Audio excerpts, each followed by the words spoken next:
Electric shirt लागिकरी चलीगला जनकर जीवन सारा गाँव में खेलीगला शकर छाया। हाँ आज्ञा माने विद्युत तार लागिकरी जनकर जीवन पलि जाइछे। घटनाटा घटीचे बलांगीर जिला तुसरार खक्सीकना गाँव में। मृत व्यक्ति जन कहले वज्रबंधु प्रधान। से नलकुआ के दाँत घसबाके जाइथिबार बेलके ताकर देहेती विद्युत सर्ट लागी जाइथिला। आज सकालू से शौच होकरी आसला परे नलकुआ के दाँत घसबाके जाइथिले। से नलकुआनु पानी मारुथार बेलके पाखेर थिबार इलेक्ट्रिक तार छिड़ी नलकुआ रे पड़ीथिला।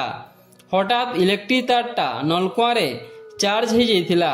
इतार पले वज्रबंधु इलेक्ट्रिक सर्ट लागिथिला। ताकर मृत शरीरटा नलकुआ पाखे पड़ी जाइथिला।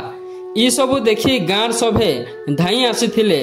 इलेक्ट्रिक डिपार्टमेंट भूल जोगु जनकर जीवन पलि जाइथिबार लागि गाँव लोग असंतोष प्रकाश करिथिले। इछेनका पुलिस आसिकरी घटनार छानबीन चलेछन।